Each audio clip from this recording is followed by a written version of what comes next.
नमस्कार दोस्तों, मैं मनीष स्वागत करता हूं आपका डिफेंस गैलरी में।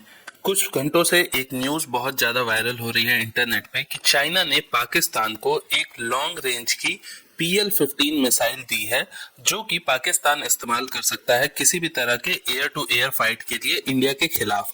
और कुछ फोटोज भी वायरल की गई थी, लेकिन मुझे तो सबसे पहले डाउट है इस बात पे कि क्या ये PL-15 मिसाइल जो है वो एक्चुअल में पाकिस्तान को मिली भी है, क्योंकि जिस अकाउंट से ये पोस्ट हुआ था ट्विटर पे, वो अकाउंट अभी मैंने ओपन करने की कोशिश की तो वो ओपन नहीं हो रही है। लिख रहा है ट्विटर कि ये ब्लॉक है इंडिया के लिए।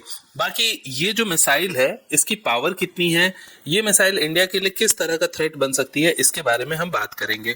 अब ये जो PL-15 मिसाइल है इसके दो वेरिएंट हैं जो चाइना बनाता है। PL-15 वो खुद के लिए बनाता है और PL-15E जो है वो एक्सपोर्ट वेरिएंट है जो चाइना एक्सपोर्ट करता है। अब जो न्यूज वायरल हो रही है उसके हिसाब से तो ये है कि चाइना ने जो खुद के लिए बनाया हुआ है मिसाइल, वही मिसाइल चाइना ने पाकिस्तान को दे दिया है। लेकिन मुझे इस बात पे डाउट है, क्योंकि जब कोई मिसाइल बनती है एक्सपोर्ट करने के लिए तो उसमें कुछ चीजें अलग की जाती हैं अगर कोई कंट्री अलग अलग वेरिएंट बना रहा है तो।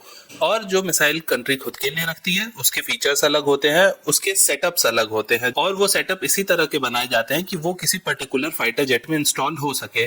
तो क्या चाइना के जो फाइटर जेट है JF-17 उनमें वो कैपेबिलिटीज है कि वो PL-15 को इंटीग्रेट कर सके, या फिर ये एक हवा बनाया जा रहा है? क्योंकि PL-15 जो चाइना ने खुद के लिए रखा हुआ है उसकी रेंज बताई जा रही है कि 200 से 300 किलोमीटर की है, और जो एक्सपोर्ट वेरिएंट है PL-15E उसकी रेंज 145 किलोमीटर की है। 145 किलोमीटर तक तो फिर भी समझ में आता है, लेकिन उससे ज्यादा रेंज की मिसाइल अगर पाकिस्तान के पास पहुंच भी जाती है तो मुझे नहीं लगता कि पाकिस्तान को उससे कुछ खास फायदा होने वाला है। ऐसा मैं क्यों कह रहा हूं, आइए इसको डिस्कस करते हैं। सबसे पहली बात कि सिर्फ एक मिसाइल को लगा लेने से अपने फाइटर जेट में आपका फाइटर जेट अच्छा नहीं हो जाता है, क्योंकि एक मिसाइल जितने ज्यादा दूर के रेंज की होती है उतने ज्यादा समय तक आपके पास ऐसे सिस्टम होने चाहिए जो उसको गाइड करते रहे, नहीं तो अपना रास्ता भटक के मिसाइल इधर उधर भी गिर सकती है, या जिस टारगेट को आपको हिट करना है वो उस टारगेट को मिस कर सकती है। तो कंटिन्यूअस ट्रैकिंग जब भी लॉन्ग रेंज की मिसाइल होती है उसको गाइड करने के लिए ऐसा सिस्टम चाहिए होता है जो आप फाइटर जेट और ग्राउंड के रडार से प्रोवाइड करते हो। तो क्या इस तरह का सिस्टम है पाकिस्तान के पास? ये बहुत बड़ा क्वेश्चन मार्क है। दूसरी बात कि पाकिस्तान इससे पहले जो मिसाइल यूज कर रहा था वो 20 किलोमीटर तक के रेंज की थी, तो क्या पाकिस्तान ने 20 किलोमीटर से सीधे 200 किलोमीटर के रेंज को इतनी जल्दी डेवलप कर लिया?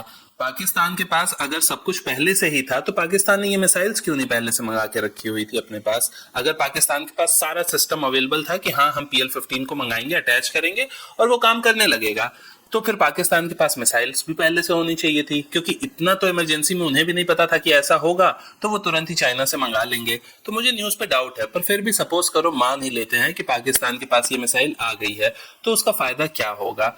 देखो, पाकिस्तान के जो पास मिसाइल है उस मिसाइल का काम तब आएगा जब उनके जो रडार्स हैं वो भारत के फाइटर जेट को देख पाएंगे। अगर भारत के फाइटर जेट उन्हें दिखेंगे ही नहीं तो फिर ये मिसाइल किसी काम की नहीं रहेगी। बात करें हमारे फाइटर जेट्स की, तो जो हमारे MiG-21 है या Su-30 MKI हैं उनको तो इनका फाइटर जेट ट्रैक कर सकता है, लेकिन राफेल और मिराज जैसे फाइटर जेट को उनका JF-17 इतनी दूर की रेंज से डिटेक्ट ही नहीं कर पाएगा, तो वो मिसाइल उनके किसी काम की नहीं रहेगी। पाकिस्तान के फाइटर जेट में जो रडार लगा हुआ है उसकी खुद की रेंज 150 से 200 किलोमीटर है, वो भी सिर्फ Su-30 MKI और MiG-21 जैसे फाइटर जेट के लिए। अगर उन्हें एडवांस फाइटर जेट राफेल को ट्रैक करना है या इवन मिराज को भी ट्रैक करना है, तो भी उन्हें मिराज को ट्रैक करने के लिए कम से कम 100 से 80 किलोमीटर पास आना पड़ेगा मिराज के, और राफेल को ट्रैक करने के लिए उन्हें 50 किलोमीटर 60 किलोमीटर राफेल के पास आना पड़ेगा, तब जाके उनका रडार देख पाएगा हमारे फाइटर जेट्स को। उससे पहले तो वो देख ही नहीं पाएंगे, तो वो उस मिसाइल का करेंगे क्या, ये बात मुझे समझ में नहीं आ रही है।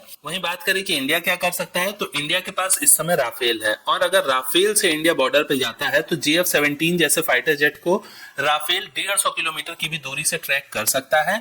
और इतनी दूरी वैसे तो जाने की जरूरत पड़ेगी नहीं क्योंकि बॉर्डर बहुत पास है हमारे, पर फिर भी हम एक एग्जांपल मान लेते हैं कि 150 किलोमीटर की दूरी से अगर राफेल ने JF-17 को ट्रैक कर लिया और JF-17 को राफेल दिख भी नहीं रहा है, तो उस केस में पहला एडवांटेज तो राफेल के ही पास होगा ना। और राफेल में जो मिसाइल्स लगी हुई हैं, चाहे वो इंडिया की अस्त्रा MK2 हो या फिर मीटियोर हो, दोनों 150 से 160 किलोमीटर तक का डिस्टेंस तय कर सकती हैं।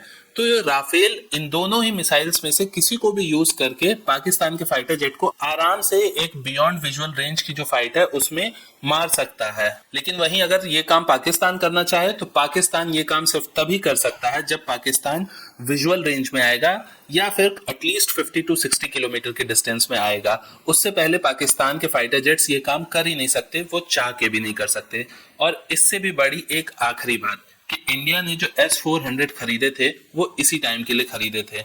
अगर सच में भी कोई ऐसा फाइटर जेट और मिसाइल पाकिस्तान के पास आ जाए जो कि 200 किलोमीटर की दूरी से सच में भी अगर इंडिया को ट्रैक कर पाए, उस केस में भी भारत के पास S-400 डिफेंस सिस्टम है जो कि इस तरह के टारगेट को 200 नहीं 400 किलोमीटर तक के डिस्टेंस पे जाके भी मार सकता है। तो ये चीज सिर्फ एक हवा है जो पाकिस्तान को सोशल मीडिया पे मजबूत बनाने की कोशिश कर रही है। बाकी पाकिस्तान एक्चुअली में कितना मजबूत है ये सबको दिख रहा है, तो वो चीज ऑलरेडी बताने की जरूरत है नहीं।